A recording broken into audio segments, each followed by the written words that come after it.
Bonsoir à toutes et tous. Bonsoir Bernard. Bonsoir tout le monde. Bonsoir Alors, Alain. J'espère que vous allez bien.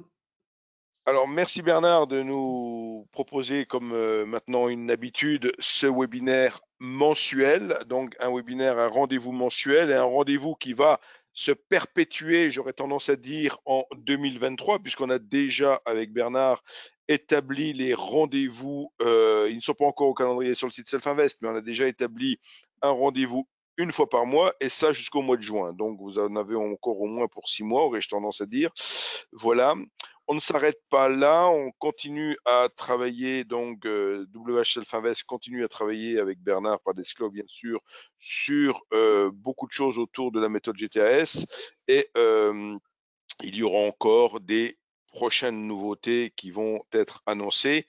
Bon, c'est pas encore prêt, on va pas forcément en parler ce soir, même si Bernard en dira peut-être un petit mot tout à l'heure, mais c'est l'idée de faire passer le message comme quoi on continue à travailler ensemble et à rendre quelque part la vie facile aux traders, puisque je pense que au travers de la méthode GTAS, c'est avant tout ça, hein, c'est une méthode qui va quand même faciliter la vie aux traders.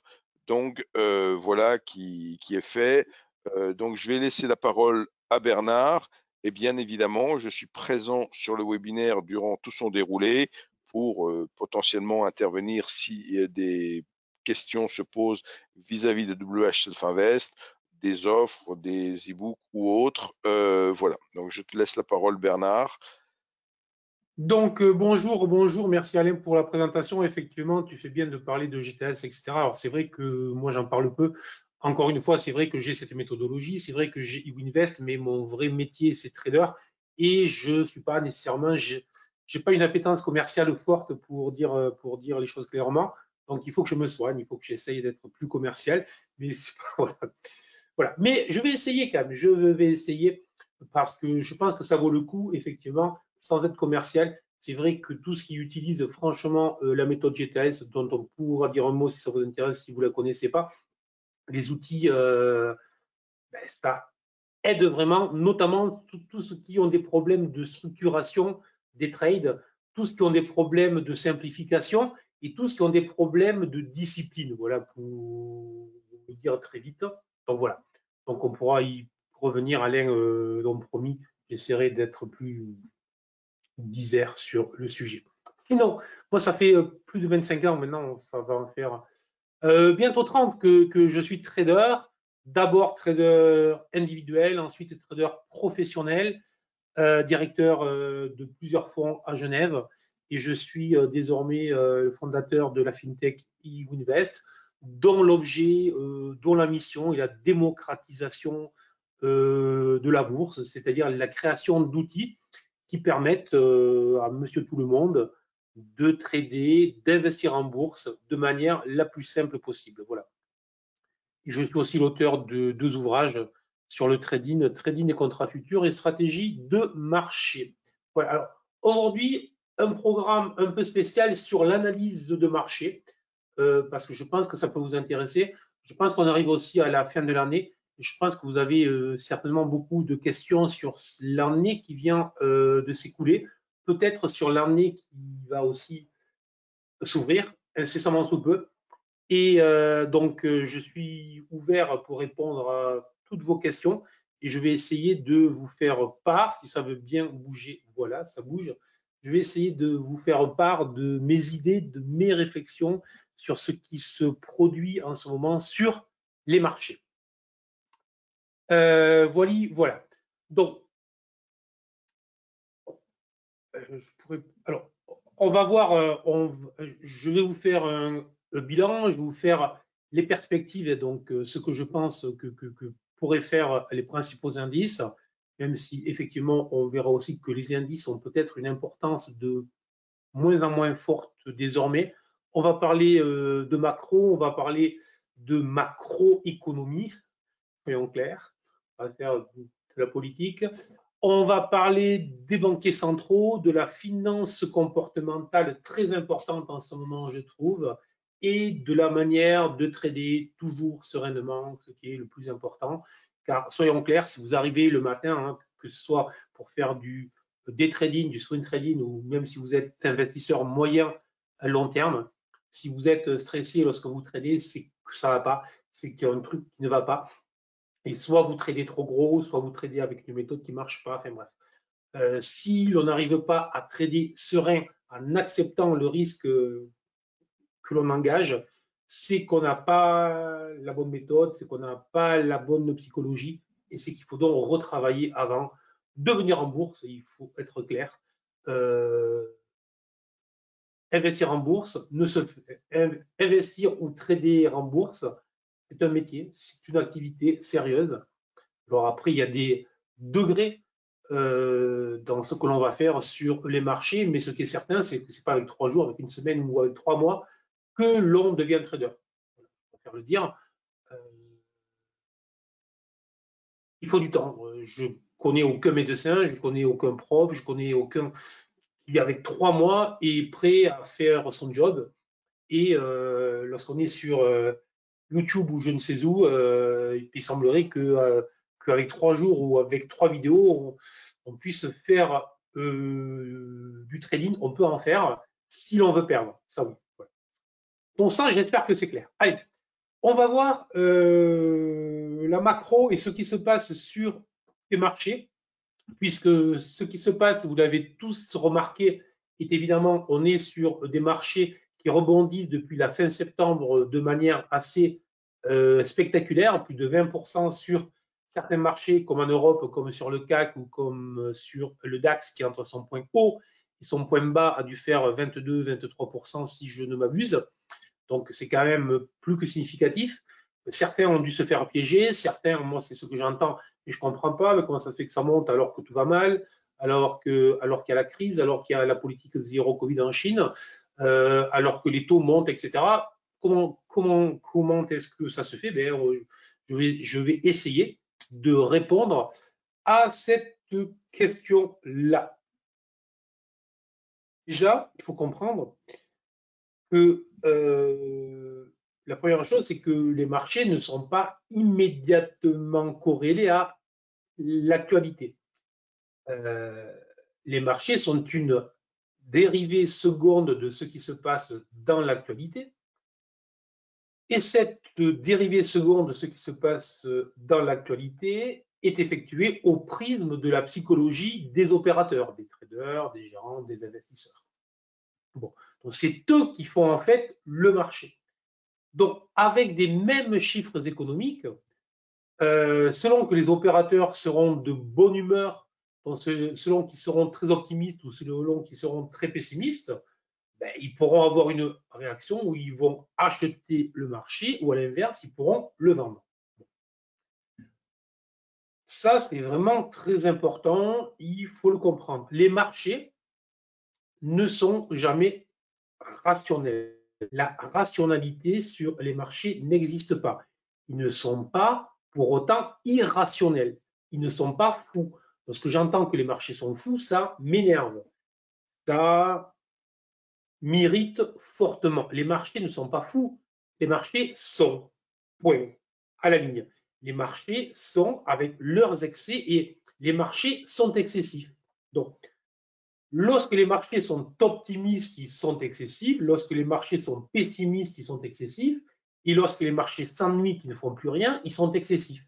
Donc, les marchés sont toujours dans l'excès. Donc, là aussi, lorsque j'entends, je ne comprends pas ce qui se joue, typiquement, ben, c'est souvent, si vous connaissez un peu les principes périodistes, lorsque c'est très euphorique, on est souvent sur une vague 5 ou sur une vague 5 d'une vague 3, cher Alain. Donc, on est dans le maximum de l'optimisme et donc ça ne sert à rien de dire mais que font les marchés alors que c'est juste que les marchés sont dans un optimisme tel qu'ils vont prendre toutes les informations qui leur va bien et ils vont refuser d'écouter ce qui ne va pas dans leur sens. Le parallèle avec ce qui se produit en ce moment, nous allons y revenir rapidement. Ensuite, vous avez des phases, des vagues. Là aussi, on pourrait prendre en fait un parallèle avec Elliott, des vagues de marché de longue latéralisation. Moi, il y a environ 3 semaines, j'ai averti tous mes abonnés en expliquant que probablement, on allait rentrer dans une longue vague 4 ou, au sens de Charles Dow, dans une phase de distribution qui pourrait durer 3, 4, 5, 6 semaines. Et là, il y en a qui m'ont dit, mais ben, j'ai dit, ben oui, c'est tout à fait normal, c'était prévu, je l'ai écrit. Et donc, pourquoi serait-on surpris de voir que les marchés sont en phase de latéralisation ou sont en phase de, ou pour certains indices, comme par exemple l'Eurostoxx 50 ou le CAC qui, eux, ont continué à poursuivre en fait la hausse, le font avec une volatilité réduite, ce qui ressemble aussi en fait à un long range. Donc, tout ça, c'est du classique. Donc, les marchés fonctionnent essentiellement par de la psychologie de foule et ils réagissent toujours de la même manière. Et lorsque j'entends, après près de 30 ans, sur les marchés, que les marchés sont fous, que les marchés nous endorment, que les marchés ont des réactions qui sont très étranges ou je ne sais quoi encore, c'est juste dingue. Les marchés sont, et ce que nous jouent les marchés en ce moment, les marchés nous l'ont joué il y a 20 ans, il y a 25 ans, il y a 50 ans, mais là je ne le faisais pas, etc. Rien de aucune surprise. Est-ce que vous en avez conscience lorsque je vous dis ça, ou est-ce que la petite musique sur les algorithmes ou je ne sais quoi, vous dites que c'est les algorithmes qui font le marché, etc. Je serais, si vous voulez bien me répondre, je serais assez curieux de savoir ce que vous pensez sur le sujet. Est-ce que vous pensez que les marchés sont rationnels? Est-ce que les marchés sont irrationnels? Est-ce qu'ils sont fous? Est-ce qu'ils vous ennuient? Est-ce que leur réaction vous choque? Voilà. Donc, si vous pouvez me poser des questions ou faire des affirmations sur le sujet, je suis preneur. Voilà. Donc, on va revenir à ce qui s'est produit, à la hausse que l'on connaît. Cette hausse, en fait, elle a démarré tout simplement avec des arguments simples, des arguments sur le fait que les marchés ont commencé à se dire que l'inflation allait ralentir et que ce ralentissement de l'inflation allait accélérer ce qu'on appelle le mouvement pivot de la Réserve fédérale américaine lorsqu'elle stopperait ses hausses de taux. Voilà. Et au fur et à mesure que les chiffres sont arrivés, les marchés ont pris pour argent comptant, pour valider tout ce process-là. Donc, les marchés, enfin, les opérateurs ont décidé, en prenant vraiment le plus petit commun dénominateur, que les marchés, que l'inflation, excusez-moi, que l'inflation était en phase de ralentissement. La réalité, on l'a encore vu ce vendredi. Donc, ce vendredi, on a eu les chiffres du chômage américain, le fameux NFEP, qui était attendu autour de 200 000, qui est ressorti à 263 000, si je me souviens bien. Et surtout, il y avait les chiffres de revalorisation salariale mensuelle qui étaient attendus à 0,3. Là aussi, je vous les cite de mémoire, mais de mémoire, c'est ça. Ils sont ressortis à 0,6. 0,3, 0,6, on était au double de l'inflation salariale et ce que devraient craindre les marchés pour l'inflation et pour donc le pivot de la Fed, c'est justement que l'inflation se traduise dans les salaires, puisqu'on voit bien que sur les matières premières, l'inflation est en train de ralentir, freiner, évidemment. Mais là, ce vendredi, on avait bien la preuve que l'inflation se diffuse fortement et que l'activité économique aux États-Unis reste résiliente, très forte, et que les salaires continuent à flamber. C'était un très mauvais chiffre qui a été vendu immédiatement et qui tout de suite a été racheté. Là aussi, c'était un gros signal. Bon. Après, depuis, on commence maintenant quand même à digérer tout ça.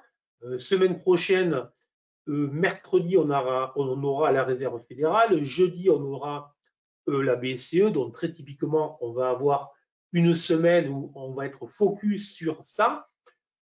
Donc, il ne devrait pas se passer grand-chose. Si ça baisse, ça va remonter. Si ça monte, ça va rebaisser. L'objectif, ça doit être de tenir sur les niveaux actuels jusqu'à la Fed, voir si la Fed fait vraiment 0,50 comme ce qui était prévu. Mais là où c'est encore plus intéressant, c'est ce qui s'était produit l'avant-veille, donc le mercredi, puisque le mercredi, Jérôme Powell est intervenu dans une allocution et dans cette allocution, il a validé le fait que probablement dès la prochaine session du FOMC, donc dès la semaine prochaine, la hausse des taux ne serait plus de 0,75 mais probablement de 0,50.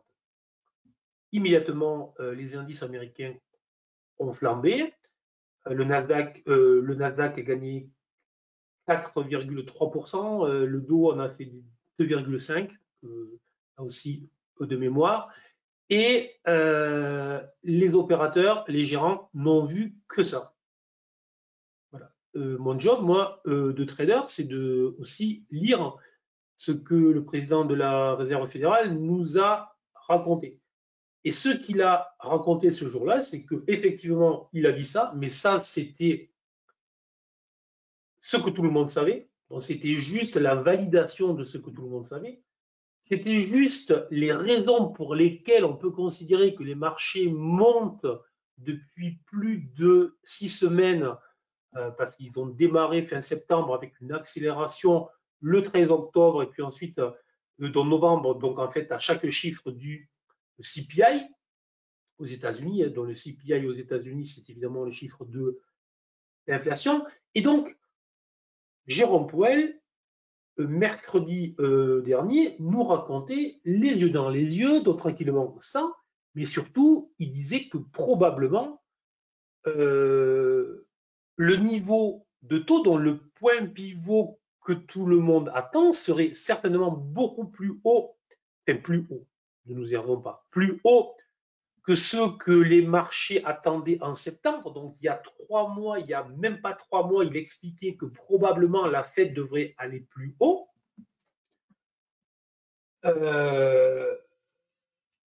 Et ça, les marchés ne l'ont pas du tout entendu. Pas du tout entendu. Deuxième élément, Jérôme Powell nous expliquait là aussi tranquillement que une fois que le point haut des taux courts de la Réserve fédérale serait réalisé, il faudrait certainement rester un long moment à ce niveau-là. Là aussi, les marchés ne l'entendent pas. Et les marchés ne l'entendent pas. Donc, les marchés ont juste entendu la bonne nouvelle qui était déjà pricée dans les cours depuis déjà plusieurs semaines. Et les marchés ont fait la sourde oreille aux deux infos réellement nouvelles. Sachant que, en plus, ce qui est plus sérieux, c'est que pour le moment, les marchés price que dès le deuxième semestre 2023, les taux de la Réserve fédérale rebaisseront. Bon, si vous mettez tout ça bout à bout, je vais plus vite hein, sur l'analyse comportementale. Donc, si vous mettez tout ça bout à bout, vous voyez très vite que les marchés actuellement sont euphoriques, que les marchés refusent de voir la réalité de ce que les banquiers centraux leur racontent, qu'ils ne prennent que le discours qui leur va bien, qu'ils veulent entendre, et tout le reste, ils ne l'entendent pas. Et ça, c'est un phénomène, encore une fois, il ne s'agit pas du tout de dire que les marchés sont aveugles, il ne s'agit pas du tout de dire que les gérants sont il ne s'agit pas du tout de dire que les hedge funds sont des imbéciles finis. Il s'agit juste de constater un phénomène normal, classique, encore une fois, depuis près de 30 ans que je suis sur les marchés, phénomène classique, normal, habituel. Tous ceux qui disent le contraire mentent. Voilà. Les marchés sont excessifs et en ce moment, ils sont excessifs. Bon. Donc, à ce stade, si je vous... Enfin, je pourrais vous mettre un écran voilà, comme ça, juste avec le S&P, ça sera plus clair pour moi. À ce stade,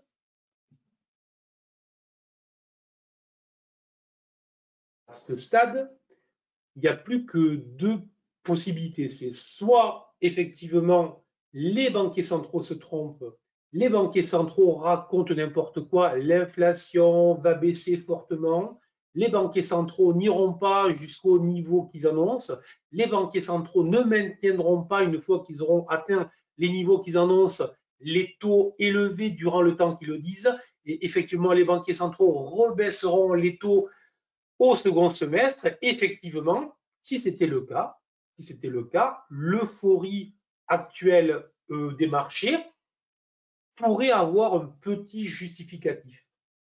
Mais nous, en Europe, soyons clairs, on a un biais qui est tout à fait faussé. Parce que le CAC, le DAX et l'Eurostoxx 50, donc nos trois principaux indices, ont fait effectivement des hauts plus hauts. C'est simple, si je mets le DAX, on va le voir immédiatement en jour. Donc, le DAX a fait des hauts plus hauts. Le DAX travaille maintenant une grosse zone de distance, mais effectivement, on pourrait peut-être considérer qu'on est sur un marché qui se retourne. Bon. Si je reviens très vite sur le SP500, le SPI, lui, nous raconte une toute autre histoire. Si je fais le truc très très simple, avec des hauts moins hauts et des bas plus bas, je constate tout simplement que pour le moment, à aucun moment, l'indice large aux États-Unis nous a lancé un signal de retournement. On est juste sur une vague, une phase haussière dans une tendance de long terme qui reste baissière. Et la réalité, à ce stade, c'est celle-là. Tout autre raisonnement, à ce stade, est faux. Tout autre raisonnement, à ce stade, est faux. Puisqu'on est avec GTAS, ça va être très, très, très intéressant, puisque pour ceux qui ne connaissent pas, le fonds nous indique le biais que l'on doit avoir. Donc là, on voit bien qu'on était sur un fond rouge, donc évidemment, il valait mieux donc travailler en short. On voit qu'enfin, le marché s'est retourné, on a un fond vert, sauf que pour le moment, on n'est que sur un premier fond vert, et un premier fond vert ne nous indique pas encore un retournement de long terme. Le premier fond vert ne fait que valider le fait qu'on est sur une vague de retracement dans un mouvement qui, lui, reste pour le moment baissier. Voilà. Donc, si j'en reviens aux raisons qui pourraient faire que le marché se retourne, il faudrait retrouver une croissance mondiale dynamique. Et pour le moment, et à ce stade, la probabilité qu'on la retrouve, c'est quoi? Soyons clairs. Alors, il y a quelques petites lumières vertes qui s'allument, notamment en Chine, avec la politique zéro Covid. Oui, c'est vrai. Maintenant, là aussi, ça fait plusieurs semaines que l'on achète le fait que la Chine se réouvre. Au bout d'un moment, on ne peut pas continuer à acheter quelque chose qui est en train de se réaliser alors qu'on sait que ça va prendre un temps relativement long et qu'on ignore juste où. Donc, on a acheté le phénomène, oui, c'est vrai. Ensuite, il y a effectivement toute la problématique autour de la guerre en Ukraine qui a des implications évidemment surtout donc très très très humaines, mais on va rester sur le plan économique, des implications sur tout ce qui tourne autour du prix de l'énergie notamment, Et donc effectivement, là aussi, le pari des marchés, c'est que soit la guerre va s'enliser, soit la guerre va plutôt se stabiliser, va s'arrêter. Mais ils considèrent plus ou moins que la guerre est finie. Ils considèrent qu'on va rentrer dans une phase de négociation. C'est clairement, là aussi, le pari que font les marchés. C'est un fait, on peut les suivre sur cet aspect-là, c'est vrai. Mais après, là aussi, on est quand même sur des informations qui peuvent changer assez rapidement. Autre problématique qu'il faudra bien régler au moment ou à un autre, c'est la crise énergétique en Europe et en France et en Allemagne avec le gaz, en France avec l'électricité. Là, c'est un vrai souci. Jusqu'où et comment est-ce que ça va être réglé? Jusqu'où et comment est-ce que la croissance européenne cet hiver ne va pas être impactée lourdement et dont les bénéfices des sociétés? Bon. Et enfin, une croissance va avec une ouverture sur le monde et on le voit très bien, on est plutôt dans une fragmentation avec une régionalisation. On le voit très bien. Alors, je prends deux exemples forts, qui est l'IRA. Donc, l'IRA, c'est le bouclier anti-inflation, c'est comme ça qu'il l'appelle grosso modo, ou aux États-Unis, qui est en fait un protectionnisme autour de l'automobile. Et puis, il y a le cas TSMC, le constructeur de semi-conducteurs. Les États-Unis sont en train de les faire chanter plus que fortement pour les obliger à construire aux États-Unis les usines les plus avancées. Donc, on voit bien on est sur un monde qui se referme, qui se régionalise, et ce n'est l'essence va faire que on ne devrait plus connaître les taux de croissance que nous avions. Bon, qui dit taux de croissance inférieur dit que les bénéfices des sociétés seront inférieurs à ce qu'ils étaient. Si les bénéfices des sociétés sont inférieurs à ce qu'ils étaient, ça veut tout simplement dire quoi? Ça veut dire que les valorisations d'un actif financier doivent se faire à un taux, donc un PER, pour aller prendre un moyen de valorisation simple que tout le monde connaît, qui est plus bas que celui qui était. Si en plus les taux de croissance futurs, donc les cash flows futurs, là aussi on est obligé de les actualiser avec des taux de croissance plus bas. Donc ça veut dire que là aussi ça impacte négativement sur la valorisation. Et enfin, bien évidemment, si on a des taux qui sont plus négatifs comme nous les avions, mais des taux qui price à nouveau le risque, ça signifie tout simplement quoi? Ça signifie que comme lorsqu'on valorise un actif financier, on valorise ses cash flows futurs en mettant en fait au dividende le taux sans risque, plus le taux sans risque est élevé, plus la valorisation de l'actif financier va être réduite. Donc, on a un double ou un triple squeeze, je dirais, sur les valorisations des sociétés. Donc, croire que l'on peut revenir sur les plus hauts des indices, ça voudrait dire que les marchés vont valoriser des entreprises plus chèrement que ceux qui les valorisaient lorsque les taux étaient à zéro, c'est-à-dire lorsque le dénominateur des cash flows futurs faisait qu'on pouvait aller vers l'infini, que les taux de croissance de ces mêmes profits vont être réduits. Donc, ça semble totalement illusoire de croire que dans les prochains mois et dans les prochains trimestres, on pourra retrouver les points hauts. J'espère que je suis clair. Et je vais y ajouter un élément supplémentaire. Qui est le fait que les marchés ont connu une hausse plus que spectaculaire entre mars 2009 et novembre aux États-Unis et janvier en Europe 2022, grâce aux injections de liquidités des banquiers centraux. Donc, les banquiers centraux ont fait les fameux QE, ont mis des taux très bas, puis des taux négatifs, et donc ils ont injecté des liquidités.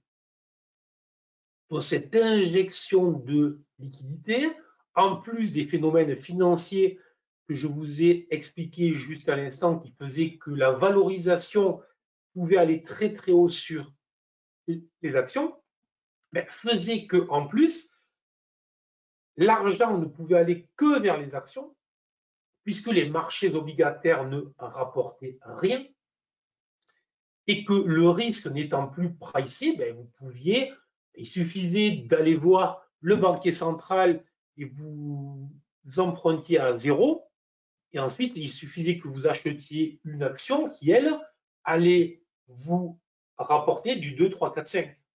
Donc évidemment, c'est extrêmement simple. Ce temps-là est révolu, ce temps-là n'existe plus. On a d'une part des liquidités qui vont se resserrer, donc on va rentrer dans des phases de restriction de liquidité.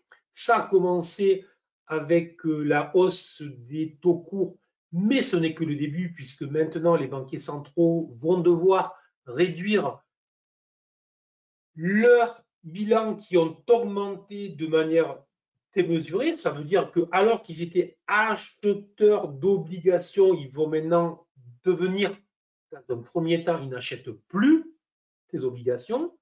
Et ça veut dire que les liquidités qui existent doivent acheter ces obligations. Et ces liquidités qui achètent les obligations, ça veut dire qu'on ne les retrouve pas pour acheter des actions. Les marchés fonctionnent de cette manière. Bon. Et enfin, on y ajoutera le fait que jusqu'à présent, je vous disais que les opérateurs n'avaient le choix qu'entre les actions ou les actions. Désormais, on a des taux 10 sans risque sur les États qui arrivent à 3%.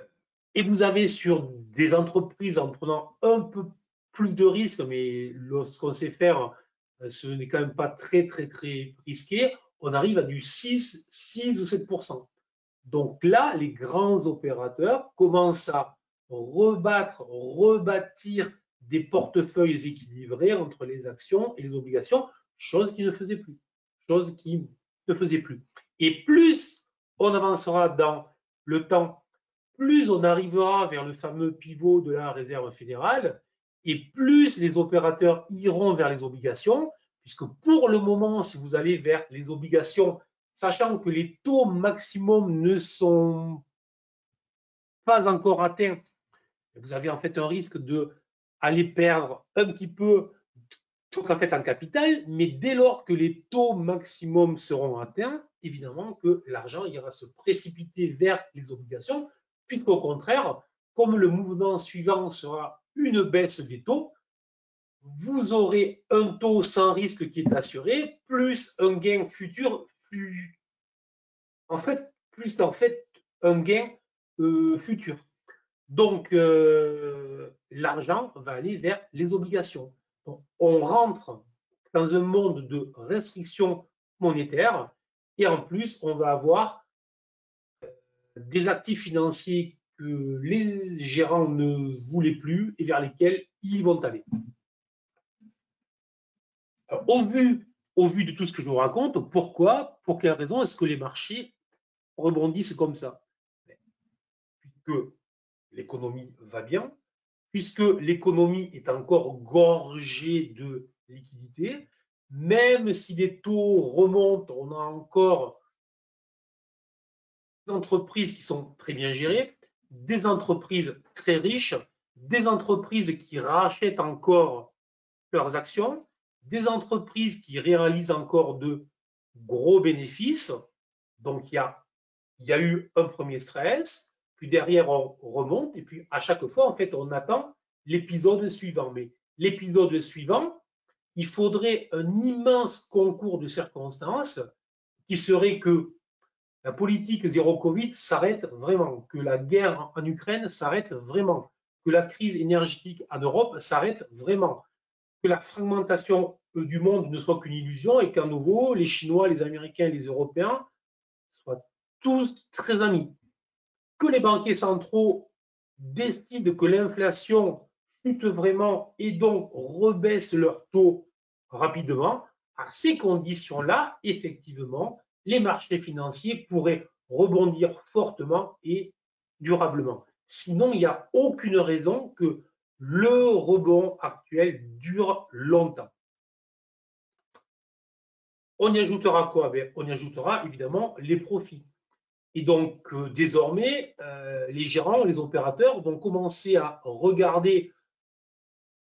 Aujourd'hui, le focus est sur la Fed et sur la BCE pour la semaine prochaine. Mais dès la semaine prochaine, ils vont commencer à regarder quels vont être les résultats des sociétés. Dès le mois de janvier, les premiers résultats vont tomber. Et là, on va juger, est-ce que le ralentissement économique se produit dans les profits? Est-ce qu'il y a un ralentissement économique ou est-ce que les entreprises continuent à délivrer? Si les entreprises continuaient réellement à délivrer, on peut encore continuer à faire des plus hauts, bien évidemment. Mais après, la question qui va se poser, premier trimestre 2023, où là vraiment, on va être dans, je dirais, le plein pot des taux qui sont élevés. Est-ce que les entreprises vont continuer à délivrer? Il faut savoir que actuellement, pour l'année prochaine, notamment aux États-Unis, les analystes financiers price aujourd'hui sur une hausse des bénéfices globaux autour de 5 à 6%. Donc, est-ce que les entreprises américaines vont être en mesure de faire des plus 5 à 6% au global sur les bénéfices, alors qu'on devrait quand même rentrer dans une récession plus ou moins douce? Mais la problématique, c'est que si la récession est douce et que l'inflation ne se calme pas, la Fed devra continuer à augmenter les taux. Donc, encore une fois, on semble bien dans un squeeze économique et il ne s'agit, attention, il ne s'agit absolument pas d'être le pessimiste de service, je ne le suis jamais. Je suis plutôt optimiste, sinon je serais loin de faire ce métier, je ferais autre chose. Mais il faut être réaliste. Il faut juste voir que les marchés regardent que ce qui leur va bien pour aller monter. Et on sait très bien comment ça se passe. Du jour au lendemain, ils vont se mettre à regarder non plus le pile, mais la face de la pièce. Et tout ce qui leur allait bien la veille leur ira mal. C'est exactement comme ça que ça se passe. À chaque fois, c'est comme ça que ça se passe. Mi-août, le 17 août, je m'étais mis short sur les marchés, vous écoutiez les informations, etc. Tout le monde a expliqué que la baisse était terminée, que tout allait bien, que les banquiers centraux allaient rebaisser les taux avant la fin de l'année. Bref, tout allait bien. C'était juste le point haut. Voilà. Donc, il faut essayer de toujours être prudent lorsqu'on investit, de toujours prendre les choses avec mesure, avec calme, de ne jamais s'enflammer, d'être objectif le plus possible, de ne jamais avoir un seul scénario. Je vous ai dit que le scénario de marché qui referait des hauts plus hauts est une possibilité, mais à condition que tous les points que je vous présente là soient remis en cause, hein, c'est-à-dire qu'effectivement, si la politique Chine, etc., donc si la Fed arrête dès aujourd'hui, dès la semaine prochaine, l'augmentation des taux, si la Fed rebaisse ses taux, enfin bref, oui, effectivement, à ce moment-là, les marchés pourraient retrouver une réelle dynamique, Mais sinon, le plus probable, je le disais il y a 12 mois, en étant là aussi très calme et très positif, parce que lorsqu'on est trader, que les marchés montent ou que les marchés baissent,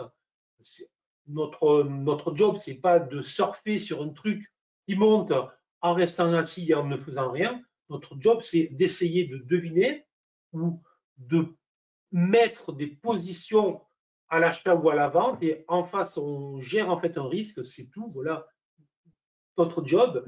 Et ensuite, c'est le marché qui va décider. Donc, je disais dès début janvier que probablement que les marchés iraient en range, voire en baisse. C'est exactement ce qui s'est produit. Et ce n'est pas du fait que l'on remonte très fort là que mon opinion change. J'ai toujours dit que le jour où les marchés me raconteraient une histoire différente, ben, je le dirai. Pour le moment, l'histoire que les marchés nous racontent est exactement la même, rien de nouveau. Il n'y a que les marchés, mon opinion, c'est que les banquiers centraux, ont trop bien habitué, si je puis dire, les traders, les gérants, même les gérants qui sont âgés, hein, parce que j'en vois qui ont mon âge et qui présentent comme ça, qui sont choqués de voir que la Réserve fédérale augmente ses taux. Moi, je suis choqué lorsque j'entends ça, pour être clair. Historiquement, il faut savoir que l'inflation, pour arrêter l'inflation, la Réserve fédérale a systématiquement dû mettre les taux courts à des niveaux plus élevés que l'inflation. Bon, si vous avez une inflation aujourd'hui qui tourne à 6, 6,5, vous voyez, tout le monde pense que les taux vont s'arrêter à 5. Moi, j'ai toujours dit que les taux pourraient aller jusqu'à 6, voire à 7. Parce que je ne sais pas, je sais pas. La seule chose, c'est que l'économie, l'histoire, nous apprend qu'à chaque fois que la Réserve fédérale réussit à arrêter l'inflation en augmentant les taux, elle l'a fait en se mettant à des taux plus élevés que l'inflation. Donc, effectivement, peut-être que si la Fed arrive à 5 ou à 5,25 et que l'inflation redescend à 5, voire sous les 5, ben à ce moment-là, la Fed n'aura pas à aller plus haut. Mais si l'inflation devait rester à 5 ou à 6, probablement, plus que probablement, la Fed, et je pense que Jérôme Powell est dans cette philosophie-là, là où beaucoup croient encore entendre le Jérôme Powell très calme, qui à chaque fois que les marchés éternuaient, il arrivait pour les caresser. Ne vous inquiétez pas, je suis là. Là, on sent bien qu'il est bien différent, qu'il veut s'affirmer. Et mon sentiment, lorsqu'on écoute et lorsqu'on lit ce qu'il raconte réellement jusqu'au bout, on voit qu'il est décidé à flinguer l'inflation. Donc, l'histoire, elle nous apprend ça. Donc, est-ce que l'histoire se répétera en économie et en finance? L'histoire se répète souvent. Et ensuite, l'histoire nous apprend autre chose, c'est que à chaque fois que la Réserve fédérale a arrêté l'inflation, ça s'est traduit dans les mois qui suivaient par en fait une récession. On peut continuer à avoir des actions qui montent alors que l'économie va chuter. Et si l'économie chute, les bénéfices des sociétés vont chuter.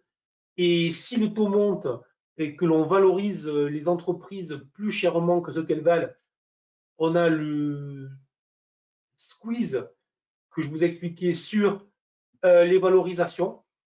Tous ces éléments-là me font quand même dire que dans les prochains mois et les prochains trimestres, on est dans une grande probabilité de voir les marchés continuer à avoir des phases en alternance de 1 mois, 2 mois, 3 mois de hausse, suivi par 1 mois, 2 mois, 3 mois de baisse, de chute, et donc d'optimisme, de pessimisme, d'optimisme, de pessimisme, et systématiquement. Et donc, il faudra plutôt être contre le marché, plutôt vendeur lorsque l'optimisme est à son maximum, plutôt acheteur lorsque le pessimisme est à son maximum, puisqu'il n'y a aucune raison que tout s'écroule fortement. Il n'y a aucune raison. Encore une fois, Je sais que je sais que ceux qui veulent vendre, que c'est très facile pour vendre, pour attirer les gens, de faire peur. Lorsqu'on fait peur, le public vient, voilà, le public est très appétent à la peur. Moi, j'aime bien rassurer, j'aime bien au contraire expliquer que tout ce qui se passe est tout à fait normal, que tout ce qui se passe, il n'y a rien de grave dans tout ce qui se passe. Encore une fois, c'est tout à fait logique, normal, donc tout va très bien. Et si on analyse le marché, voilà ce qui pourrait se produire dans les prochains mois, les prochains trimestres. Et tant qu'on ne sera pas sorti de cette phase-là, tant qu'on ne retrouvera pas, en fait, les marchés rebondiront lorsque l'inflation sera vraiment redescendue, lorsque les banquiers centraux auront vraiment arrêté la hausse des taux et probablement anticiperont une baisse des taux. Et ensuite, les marchés seront solides lorsque on trouvera des secteurs économiques qui viennent prendre le relais de ceux qui ont tiré la croissance depuis 2009, tout simplement. Donc, si je comprends bien, on est sorti, pour une sortie du Covid, on a supplié pour qu'il y ait de l'inflation, on a tout fait pour qu'il y ait de l'inflation. Avec l'arrivée du conflit en Ukraine, l'hyperinflation est arrivée, donc il a fallu calmer cette inflation. On a fait une hausse des taux qui mieux mieux, et maintenant on souhaite une récession technique, c'est bien ça? Oui, je ferai juste un bémol. Je ne valide pas le fait que ce soit l'Ukraine qui ait créé l'inflation. Hein. Non, je pense qu'elle était Ah, présente avant, qu'elle a été L'Ukraine, ouais. Euh, accélérée. voilà, c'est ça. Ça a créé une inflation spécifique sur les matières premières, mais on voit bien qu'aujourd'hui, le pétrole est notamment est revenu plus bas que ce qu'il était avant l'invasion. Or, l'inflation reste à des niveaux quand même très élevés. Et en France notamment, on fait les malins, mais j'attends de voir quelle va être l'inflation au premier trimestre, janvier, février, mars. Parce que lorsqu'on va se prendre l'inflation sur l'énergie, on va avoir des taux qui vont être très amusants en France. C'est sûr que ça prendra 15% pour les particuliers, mais les entreprises, elles ont du x6, hein. Donc, tu parlais tout à l'heure, C'est ça. pour les entreprises, effectivement, je pense qu'on n'a pas vu le pire parce que bon nombre d'entreprises aujourd'hui commencent, bon, à l'image de Duralex qui a carrément fermé boutique pour tout l'hiver, mais beaucoup d'entreprises s'interrogent sur leur rentabilité avec des coûts d'énergie multipliés par 6, hein. C'est ça. Oui, oui, enfin, encore une fois, je veux être clair, je veux surtout pas faire peur, je suis pas le Permabir, j'ai acheté les creux, je veux dire, cette année, je commence à vendre des sommets, je le dis, je veux dire, voilà, j'y crois. Si j'ai tort, j'ai un stop, et si j'ai tort, je paye, hein, je veux dire, voilà, je suis trader, je ne vis pas de ma chaîne YouTube ou je ne sais quoi. Donc, je suis là au contraire pour essayer d'expliquer, de rassurer, de dire que ce qui se passe est normal. Ce qui se passe est en plus très intéressant lorsqu'on aime l'économie, la finance, la bourse, etc. Si on connaissait cette période de hausse-baisse durant plusieurs trimestres, c'est une période qui peut être très intéressante pour les traders aussi. Donc, rien de très grave. Sur le plan économique, je ne crois pas à une crise grave. Après, attention, on n'est jamais à l'abri d'un enchaînement, etc. Y a des petites rumeurs qui commencent à sortir. Il y a des fonds immobiliers américains gérés par BlackRock qui n'ont pas réussi à, enfin, euh, les gens ont voulu, enfin, les investisseurs ont voulu retirer leurs fonds et BlackRock a dit non. Voilà. C'est-à-dire que, alors, après, BlackRock a expliqué que dans ces fonds, il y avait, comme c'est des fonds immobiliers, hein, donc ce n'était pas des fonds liquides, normal, c'est vrai. Et donc, ils ont expliqué que dans le mémorandum du fonds, il y avait un maximum de 1,8% en retrait, je crois, tous les mois. Enfin, bref, voilà. Mais c'est vrai que ce genre, lorsque, lorsque tu vois des investisseurs qui retirent des fonds, lorsque tu vois que les fonds bloquent, on a connu ça avec O2 en Angleterre, ça s'est fini quand même avec une retentissante faillite.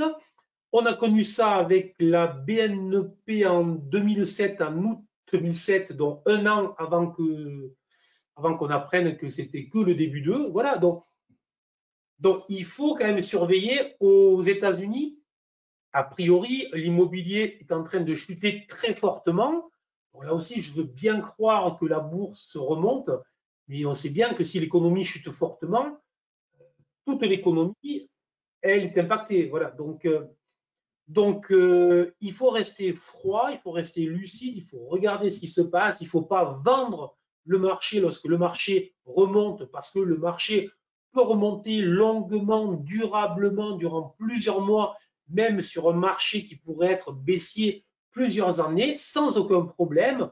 De là à croire que l'on pourrait durablement faire des hauts plus hauts que ceux qu'on a fait en janvier. Alors, c'est vrai que sur le CAC, tu vois, enfin, vous voyez tous, euh, à la limite, je dirais que si jamais il y avait une ouverture chinoise réelle et que nos valeurs luxe, Kering, Hermès, LVMH, L'Oréal, l'école flambent vraiment, on pourrait avoir en fait un cas qui lui flambe. Et c'est à peu près le seul indice, tu vois, qui a les moyens aujourd'hui de faire un nouveau sommet. Voilà. Le Dow, j'y crois pas, le S&P 500, j'y crois pas, et le Nasdaq, lorsqu'on le regarde, il est en bas. Il est en bas. Voilà. Je l'ai là, je crois. Je l'ai ou pas? Non, je ne l'ai pas là. Mais donc, voilà. J'ai une question. Les banquiers centraux ont mis une éternité à accepter l'inflation. Ils mettront en même temps à valider la fin de l'inflation. Écoute, je ne sais pas. Je sais pas. Mon opinion, c'est que le pari des gérants aujourd'hui, c'est de se dire que les banquiers centraux vont être là pour les aider comme ils le sont depuis maintenant 2009. Je n'y crois pas. Je crois que les banquiers centraux ont longtemps joué avec les marchés et que maintenant ils veulent reprendre la main sur les marchés et qu'en plus ils ont les moyens parce qu'effectivement l'économie va bien, l'économie va bien, les entreprises sont riches, les particuliers sont riches parce qu'effectivement il y a eu un effet richesse suffisamment fort. Donc c'est le moment de arrêter l'économie et on le voit bien d'ailleurs, même en augmentant les taux, l'économie ne s'arrête pas. Donc on voit bien que les banquiers centraux devront probablement aller plus haut que ce que pensent les gérants et donc les valorisations devront être plus faibles que ce qu'elles sont. J'ai une Voilà. petite remarque. Tu es sur la diapositive macro. Tu as prévu plusieurs diapositives ou euh, Alors, ouais, mais j'avais Ah fait non, non, ça. non, c'était normal parce que je voyais que Oui, ça oui, bougeait pas. Je me disais, il a ouais, peut-être un problème d'avance. j'aurais dû mettre tout, mais après, si tu veux, je l'ai fait comme ça, donc Non, mais je c'est l'ai parfait, parfait. Non, je croyais qu'il y là, avait un petit blocage de. Ok. il ne reste plus qu'à trader le bond. Ouais, ouais, ben, tu peux trader le bond. Le bond est très intéressant. Tu peux traiter, vous pouvez les taux aux US, mais les actions aussi. Je veux dire, les actions en ce moment, elles sont très intéressantes. Euh, Très intéressant. Moi, je travaille les indices, ils sont très intéressants. On peut travailler avec les options. Enfin bref, on peut faire tout ce qu'on peut faire sur les marchés sans aucun problème. Et le DAX, idem do, plutôt genre CAC. Le DAX, le DAX, c'est plutôt. Alors, euh, alors, ça, c'est une question qui est très intéressante. Le DAX était très en retard par rapport au CAC. Donc, il n'y a que depuis le point bas là, qui a été fait le 29 septembre, si je ne me trompe pas, il n'y a que depuis ce point bas que le DAX a rebondi plus fort. Il a fait 22, 23, là où le CAC fait 20 et quelques. Le pourquoi du comment, ben, c'est parce que dans cette remontée, il y a aussi le fait ce que je vous mettais là, selon moi, il y a deux éléments qui sont très favorables à l'Allemagne, qui est la politique zéro Covid. Hein. Très clairement, l'Allemagne est indexée sur ce qui se fait en Chine. Hein. La Chine va bien, l'Allemagne va bien, la Chine va mal, l'Allemagne va mal. Et en plus, la crise énergétique plus la guerre en Ukraine, donc toutes les rumeurs, etc., autour des négociations, etc., donc du fait que ça pourrait se calmer, ben, ça favorise plutôt le DAX. Mais il suffit que tu regardes le DAX. Je vous parlais tout à l'heure d'une phase de latéralisation.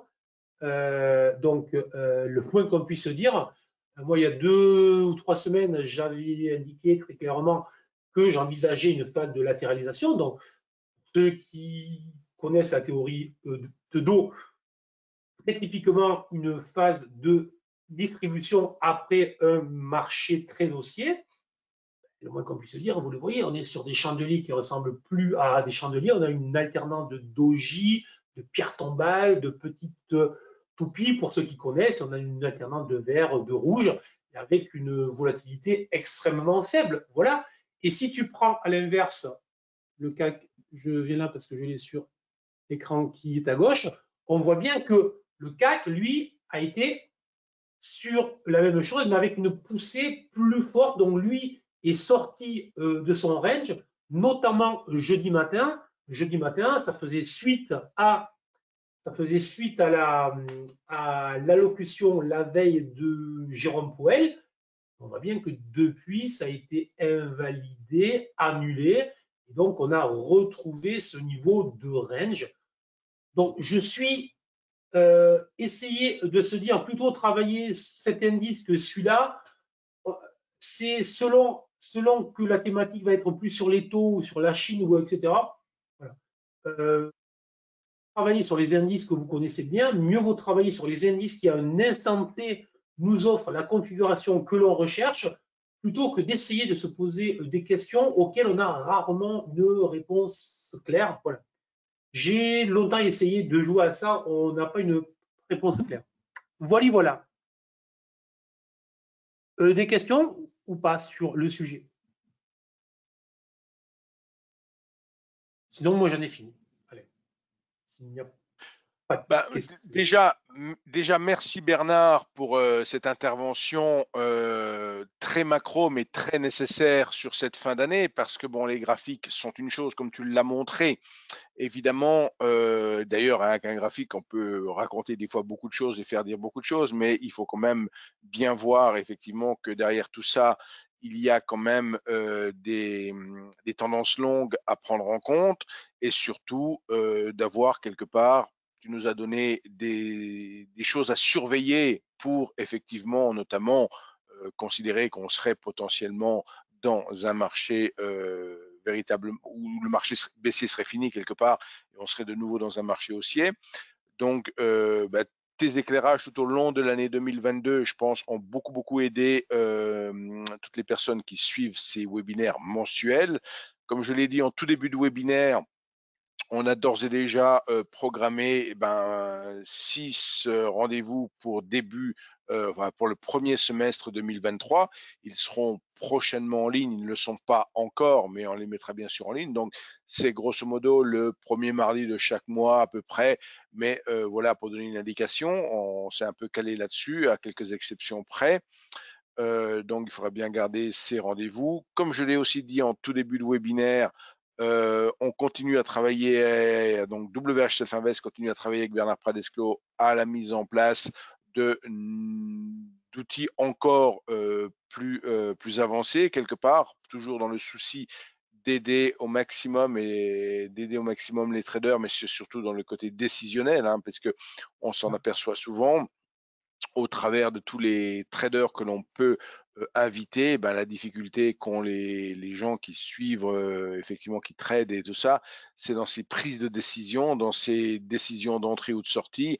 On peut on peut en dire beaucoup, mais voilà, on essaye tout au long de l'année d'aider nos clients, donc c'est quand même important. Voilà, on arrive sur la fin d'année, Je pense que les marchés ont été très, très mouvementés cette année, comme on l'a vu, hein. Il y a, bon, en 2020, c'était le Covid, bien sûr, mais désormais, avec les yo-yo un peu, et quand il y a effectivement un petit mot un peu plus fort que l'autre dans une banque centrale, ça prend 3,60 sur un SPI, donc c'est quand même violent. Il faut quand même être prêt à réagir dans ces conditions. Donc toujours pareil, en ayant cette approche qu'a Bernard, de simplifier un petit peu la vie décisionnelle des traders, je trouve. Donc, est-ce qu'il y a, je vois que tu as encore peut-être des petites interventions, tu les coches, donc c'était un grand... J'ai juste répondu à la question sur la moyenne mobile tonne de 100 avec l'euro-dollar. Je dis oui, c'est pas. Enfin, en fait, il voulait me dire qu'elle était résistance potentielle. Donc après, avec une reprise, je disais oui, c'est possible, mais là aussi, je constate tout simplement que le convergence est devenu vert, que donc on devrait avoir dans les prochaines journées, semaines, un pullback, hein, peut-être sur 1,01. Et c'est à ce niveau-là que se jouera peut-être un retournement. Et à ce moment-là, on pourrait viser sur l'année 1,08, 1,10 sur l'euro-dollar. L'année prochaine, c'est au vu de ce qui se joue, au vu de la manière dont la fin a été jouée, et au vu là aussi de ce qu'on voit, on voit qu'il y a un certain nombre de pays qui vendent énormément le dollar. Donc là, c'est sur le plan fondamental, pas sur le plan technique. Donc effectivement, c'est assez cohérent. Ce retournement est plus que possible. Merci Françoise, merci tout le monde. Bien, ben, à mon tour de remercier tous nos participants ce soir. Bon, le webinaire est enregistré, donc je vais interrompre l'enregistrement maintenant. Il sera bien sûr mis en ligne sur notre chaîne YouTube. C'est très important, ça, surtout pour tout ce qui a été dit ce soir. C'est pas quelque chose qui va, entre guillemets, périmer dans les 2-3 jours, hein. C'était bien sûr ni du scalping ni du day trading, hein. C'était quelque chose qui doit vous aider dans les semaines, sinon les mois à venir, à véritablement comprendre où nous allons, et surtout, au fur et à mesure que les événements vont arriver, de pouvoir les interpréter en toute connaissance de cause. Voilà, ben écoutez, il ne faut pas d'autres questions non plus. Je remercie une nouvelle fois Bernard. Merci d'avoir tenu le timing des 19 heures. C'est parfait. Et j'interromps maintenant la partie enregistrée.